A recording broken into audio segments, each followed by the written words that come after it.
This is going to be our final session of the day. I hope all of you guys have really enjoyed our programming that we've been able to put on for you today. Like I mentioned earlier, if you want to know more information about Capital Factory or how you can get involved as an entrepreneur or a founder or a large corporation or as a potential mentor or as an investor, we have a seat at the table for you here. So just reach out to members@capitalfactory.com. We'd be more than happy to have a discussion with you. Now, our final session of the day is going to be absolutely fantastic. This is going to be 3D printed bases of the future. Something that may seem quite sci-fi to a lot of us, maybe even 10 years ago, but now the technology is getting to the point where this is a possibility and something that is going to be a possibility for us moving into the future. So what we're going to hear from representatives from the Texas Military Department, the Defense Innovation Unit, and private construction technology startup Icon on how 3D printing can help improve speed, energy efficiency, and affordability concerns, and introduce innovation solutions to our military community. So joining us in person here today in Austin, Texas, our panelists will include Evan Loomis, who is the co-founder of Icon. We have Michael Cornicius, the Texas Military Department Command Senior Enlisted Leader. Brian Stevens, the Director, Plans, Programs, and Innovation at TMD Construction Facilities Maintenance Office. And finally, Lieutenant Colonel Alex Goldberg, the Southwest Region Engagement Lead at DIU. We're going to head out to the live feed here on the 8th floor at Capital Factory and let them take it away. Hey, Bobby, thanks for the introduction. And super fortunate to have the panel that we have right now talking about 3D printing of buildings. That's a thing. I didn't know it was a thing a couple years ago, but over the last few months, a lot of momentum has happened in this space. And I want to talk a little bit about why do we even care about 3D printed buildings or some of this technology.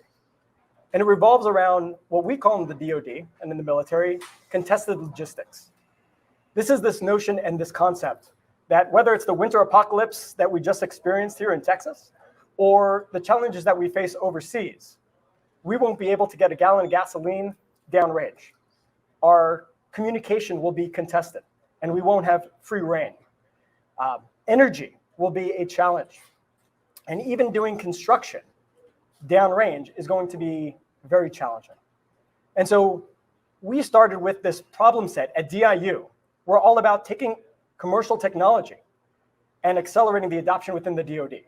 Right? We as a nation need to move faster to help solve the challenges that we have as a country. And so I have a great panel with me today that I'll quickly introduce. Evan Loomis, who is the co-founder of Icon, an entrepreneur's entrepreneur, who has been in the ecosystem for quite some time. And we'll hear about his story of why he created this company and what his experience has been with the DoD, and how we can even improve and help inspire, engage, and support you in your journey in wanting to work with the DoD. We also have Chief Michael Cornicius, true warfighter, been in the DoD for a long time, a mentor and a friend. He is the senior enlisted leader for the entire Texas Military Department under Major General Tracy Norris. And he has really changed the culture within the Texas Guard and around Guard Nation and how we can interact with the community. And super excited that he's here with us today. And then we have Mr. Brian Stevens, who is the true G.I. Joe. Just retired as a lieutenant colonel, worked in the commercial sector, has come back and works in our construction facilities management office within the Texas Military Department, working a lot of the energy projects, microgrids. How do we have energy and water resiliency so that we can best respond in times of disaster? And so a little bit, I just want to open up to Evan first of help us understand a little bit about Icon.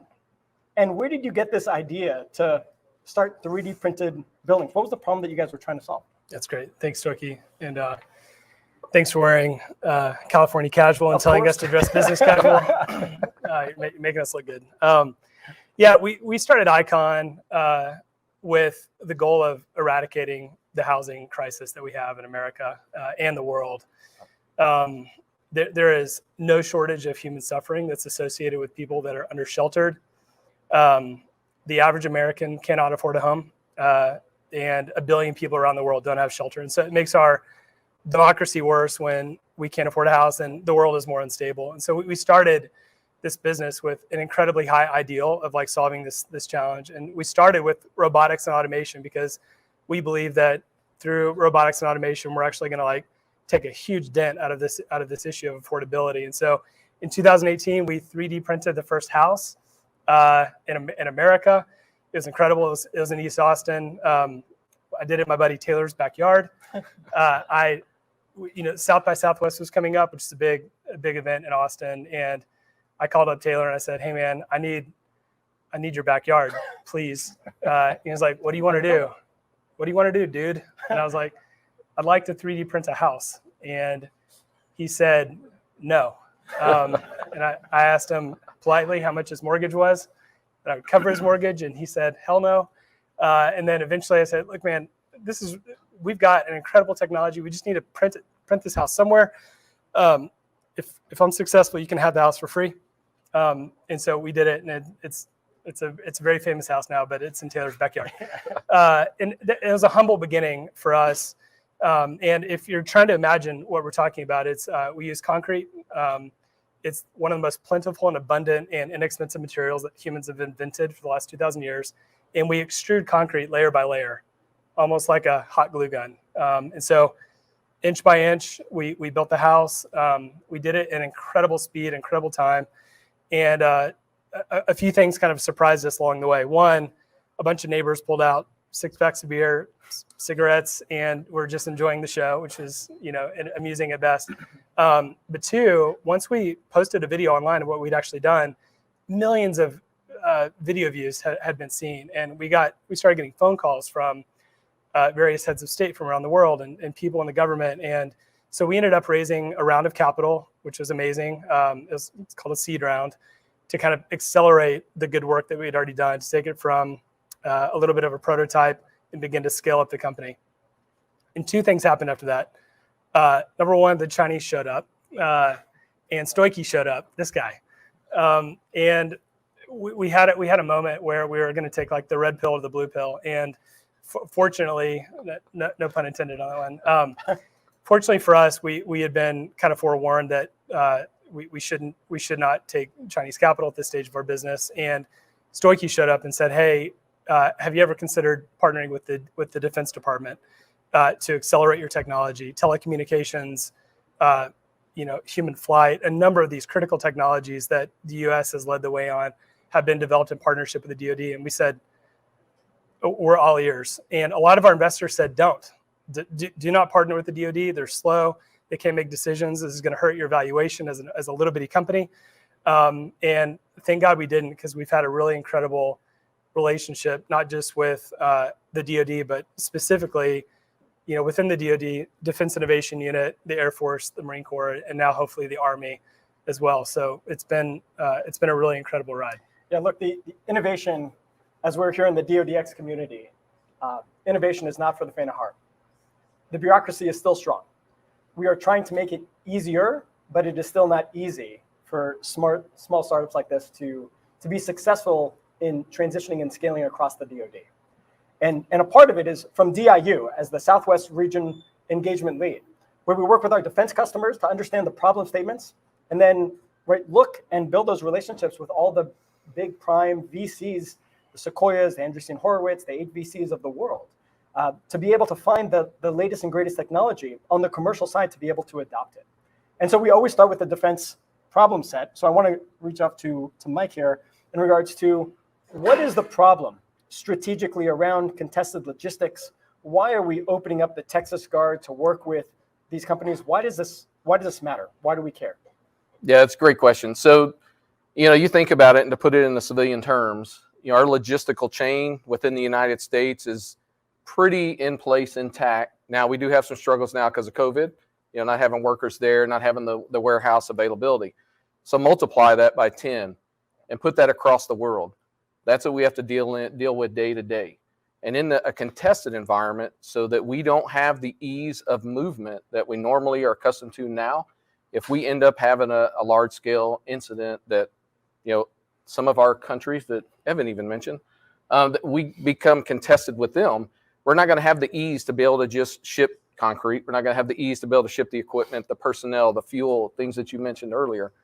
So what this does for us with this technology and even others that we're working with gives us the ability to use that material that's indigenous to that area. We don't have to worry about the supply chain as much, as long as we have the pieces that we need to create this structure and be able to use the aggregate and some of the equipment that's there, we'll still make it happen. And it doesn't matter about the fuel source even. Fuel source within those areas, we all have some form of petro that we can use, and we adapt and make that happen as well. So for us, for the military side, it is very instrumental in making sure that we have that capability that we can use wherever we go, whenever we need to, instead of having to depend on that supply chain that may be broken at any point in that whole conflict. No, absolutely. And, Brian, if you could talk a little bit about, you're very familiar with construction. Most people don't know the bureaucratic process of what a normal construction. End of life of a building, we have a new requirement to construct anything, right? A barrack. Walk us through the process currently of what that looks like. How long does it take, cost-wise, just big picture here. Absolutely. So, and what we discovered on part of this project, we normally program, 3 to 7, sometimes 9 years out in the military construction community. A full MilCon, military construction project, typically is a 7 to 10 year lead time. A minor MilCon, which is, something to build a small barrack like we did, it would be 3 to 4 years. We would program that. We're actually, comparing a baseline small MilCon barrack project to this, and that one will have troops in 3 to 4 years versus a project like this where we're able to go from programming to actually occupying it in about a year. So the speed at which we can execute is significantly faster. I mean, there's some advantages to the accelerated contracting environment that we're working in, so we've kind of backed that out, but it's still tremendously faster than a typical military construction contract or project that we would. And give me an idea, if it's 3 to 4 years, what is a recent project that you have done with Icon and ballpark, time-wise, at least just on that, how's that process been, more efficient or faster? Absolutely. So, the catalyst for us needing a barrack, a military barrack, we have a massive shortage of transient training barracks. That's the barracks that we put soldiers and airmen in to train and prepare for missions. We have a huge shortage. Most of them are old. They're very inefficient. In terms of meeting our energy efficiency and resiliency, we need them to be super efficient, cheap, and fast, right? Impossible problem to solve in the DoD military construction environment. Luckily, we stumbled across Icon as part of this project here in Austin. We have a facility not too far from Austin, Camp Swift, Texas, and we were able to work with them to design and construct a transient training barracks in about 12 months, which in military construction terms is light years faster than our normal methodology. And that was given we were dealing with a global pandemic and the worst winter storm in Texas history that we'd ever seen. So 12 months was probably really, if we had to do that without a global pandemic and a winter storm, would have probably been like 8 or 9 months. So 8 or 9 months to deliver this barrack compared to 3 or 4 years would be the normal cycle. Still is the normal cycle that we would have to go. And giving some context, the backlog of construction within the DoD is over $100 billion, $100 billion with a B. And in the Army, it's about 60 billion. The Air Force, it's about 30 billion, on and on and on. And we only get maybe 10% of that from Congress to be able to get after it. And so the first customer that actually came to DIU was the Marines. They wanted to actually build hardened shelters for their vehicles and HIMARS, which are missile silos, missile facilities, mobile missile launchers downrange. And the challenge is because of these contested logistics, we can't get our material out there. What can be indigenous? Often in the DoD, we go, we want a faster horse. And that's pretty much how innovation works. You know what you know. And so from a DIU perspective, we're the joint entity at the Office of Secretary of Defense to take some of those wins and those lessons from the Marines and be able to scale that through Air Force IMSC and AFCEC, the Air Force Civil Engineering Center, being able to bring in the Texas Guard, right, that has a large footprint within the United States, to bring in NASA and Marshall Space Center and potentially 3D print on other planets. So if you could talk a little bit about, so where are you now, right? From 2.5 years ago as a small company, working with the small DIU contracts, SBIR, small wins, then moving to strat FIs and strategic phase twos and getting a little bit more money. Where are you fast forward 2.5 years later? What has been your experience with working with DIU, working with the military? And where is the company now from that small building in your friend's backyard to what kind of contracts and things should we be seeing from Icon here now? That's great. Good question. Yeah, our values at Icon are courage, velocity, and magnitude, and we are trying to move as fast as we possibly can to solve these like incredible challenges. And so, from that first house, that we were able to accomplish that. We raised a seed round, and then we cranked out a dozen more homes in a foreign country, down in Mexico. The first 3D printed community. We came back to America during the pandemic and did a dozen more structures that are all different shapes and sizes. These aren't tiny houses. These aren't just large 4,000 square foot barracks with the Texas Military Department. They're anything you want. It's a digital approach to construction. And if you've got an iPhone and you can click on what you'd like to 3D print, it is about that easy. And we're trying to usher in a completely new paradigm of construction that's going to be faster, more resilient, more beautiful, more interesting, with all kinds of incredible benefits, not least of which for people that are in contested environments. We don't need to have those folks there. They don't need to be in harm's way as much with this incredibly powerful automation that we're dealing with. So much like a lot of companies, we started with private sector dollars, just from venture capital funds. And we had money from the DoD and NASA and other organizations like that, and we kind of grew together. So we started small, $50,000 SBIR. That turned into a $1.5 million SBIR. That turned into a $15 million strat FI, which is like a fun word for a big SBIR.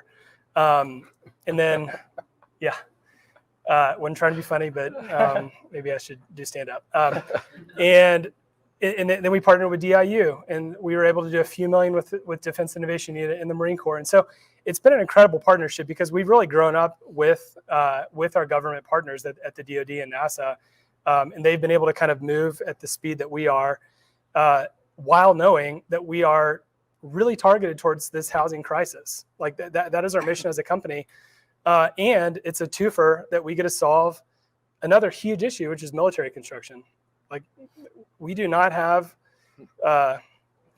enough resilient, beautiful, inexpensive places for our men and women to sleep at night. Just that is just a fact. And it is our tremendous honor to partner with the DoD in this incredible mission. It is not a distraction. It's like incredibly aligned with where we want to go as a company. And a part is, right, because we don't have enough money and resources to get after the entire backlog, we are trying to stretch, like the Army gets about $1.6 billion to solve $6 billion of requirements a year. That's not all the requirements. That's what is absolutely critical and immediate. And so looking at new novel technologies, right? In the DoD, when you go and you show them a tank, they will then go, then with what money am I going to feed my horses? I already have a particular infrastructure, budget lines, the POM process, right? How we allocate funds from Congress. This is a very complicated process, and it doesn't provide the flexibility that we need to move at the speed of business and to meet some of these challenges. And so, right, where most of the research and development dollars back in the 50s came from, right, the DARPAs and our service labs, now they're coming from companies like, Icon and from Evan, and the venture capital private equity community. And we're trying to find ways to motivate, inspire, and engage them. And this is an example of a success story in doing very much that. Mike, if you can help understand just from the Texas Guard's perspective, the culture of being so open to providing access to this ecosystem, these companies, to our people, facilities, and equipment. Why is that important to you? Why is that important to the Adjutant General? Why is that important to the governor? Why have we opened up, right, an innovation unit to be able to work with these companies? Well, I tell you, from the Adjutant General's perspective in mind, it's very important. First, I just want to say I'm glad to see we're all hand talkers, because I do a lot of that. So thank you. There you go. But as an older person, I consider myself. I know there's people that are older than I am, but 33, almost 34 years in the military. going from where we were to where we are now and really looking at things and getting involved in these systems, these ecosystems and partners, it just makes us look more like we understand where we're going, what we want to do. So whenever we get in a senior leader position, we aren't planning for today, we're planning for 20 years down the road. So getting involved with these companies, getting involved in these type of environments really helps us work towards that direction. So for us, it's important because as we transition out as senior leaders to whatever's next, whether we move up to a national level from the Guard perspective or we transition out to civilian life, this is where it's going to be important and impactful for us because we have to leave a footprint and make sure we're planning for the future. So people like Brian, who comes back and works as a civilian and brings that knowledge with him, working together with people like Evan and other companies that are out there so that we can say, this is important for not today, this is important for tomorrow. And this is where our soldiers, our airmen that are involved today in the Texas National Guard are looking at us and going, oh, wait a second, you care about everything, every aspect of our life. It's not just about getting us out the door. It's not just going to work operationally somewhere. You're really trying to get after things that are going to affect our lifestyle, how we take care of ourselves, how we take care of each other. So the innovation talk that's going on, for me, like I was saying, as an older person, I love it. I think it's a great way for us to look. I think it's a great way for us to grow. And if we're not evolving as a military, if we're not evolving as a community, then we are going to be left behind. And the people that we are trying to serve and help, we're not going to be able to. So we've got to look forward. We've got to continue down the road. What's the future look like? How do we get there? So as I was saying, the Adjutant General and I, we talk about that and we think about that in the future. So the footprint that we have here in the Capitol Factory, so we have a Texas Military Department Innovation Cell, and they're here, and we have people that work out of there because we want to be part of the community. And it's not about us taking advantage just as a military entity. It's also helping those entities in the civilian sector partner with us and give them the opportunity to really test some of that, be part of the system with us, understand how we operate, and that we can work together, just like you've been doing really for us from the beginning with DIU now. How do we partner together and take advantage of each other? And I don't mean that in a negative connotation. I mean this in a positive way. How can we help you get what you need support with, and vice versa? What do you have that can help us, and that we can work together, we can test things for you, we can really get out there, and that's what we're about. And that's why we have this footprint here. And that's very much what Secretary Hsu has said, right? As the Undersecretary for Research and Engineering, our private conversations that we've had with her, as well as the public, comments that she made this morning, this next phase of the DoDX ecosystem is really about collaboration. To move faster, right? Everyone has their silos of excellence, and we all have the best of intentions from all of the different MAJCOMs, PEOs, different services across the joint services. Everyone's trying to do the right thing and trying to leverage commercial technology. And we still need your help, right? It is still not easy, but you can't give up on us, right? Whether it's in the country, right, or some of the challenges that we face. I just want to talk a little bit about, in our time remaining, one is some of this use cases that you foresee of this 3D printing technology. You guys 3D printed the largest building in North America, right? Senator Cornyn, right, just did the ribbon cutting out here just last month. Help articulate, where do you see this going in the future? I mean, this is just the very beginning of digitizing and automating, construction. Where can you see, what challenges do you think this can solve in the future? Well, I think, first of all, it's definitely additive manufacturing, construction scale 3D printing is going to be disruptive to the current model of construction, without a doubt. I was a little bit skeptical at the beginning. I'm all in. This will disrupt the way that we construct structures in the future. I think specific applications for the military, installation related, obviously we can continue to solve our shortage of all types of facilities by using this remarkable technology to build faster, cheaper, more efficient buildings. But even more important, in an expeditionary model, we can build all of the things, as Evan hit on, that we need from materials that are ubiquitous and they're stronger, they last longer, and they're cheaper, and we don't have to bring a lot of materials with us. And in a lot of ways, by using the innovation that ICON and others are developing, we can do this autonomously without soldiers or airmen to have to put at risk. You can deploy the machine to build the structure or the shelter, whether it's a T-barrier, a HIMARS shelter, or whatever we need to build. We can build that in in the future, I think in the near future, without exposing our service members to risk, and then it'll be there when they need it, and we can build it as fast as we need to. So I appreciate it. And Evan, in closing this up here, two-pronged question. One is, what advice do you have for other companies that are interested in working in this DoD space? You've been doing this for a couple of years, a number of the innovation organizations and different programs and grants. So part one is, what advice do you have for these companies? The second piece is, where do you see this technology going in the future, right? From just 3D printing walls to, where do you see this technology going here and elsewhere on other planets? Yeah. Thanks for the lead there. Yeah, for startup founders and for other folks that are looking to partner with the DoD, for me, it was incredibly intimidating, because when you think of something just like DoD, it's hard to break that down to actually what it means. And so, as fast as you can find what Brian mentioned earlier, like a Sherpa that can help you know what the acronyms actually mean, because most people don't know how to speak in front of the DoD. I remember meeting. This is kind of embarrassing, but I met General Brown, the Chief of Staff of the Air Force, and I called him Charles. And Stoicky was like, "Bro, stop it, you idiot!" And like, it's just stuff like that you just have to learn by doing it. And so, for people that are looking to partner with the DoD, hang in there.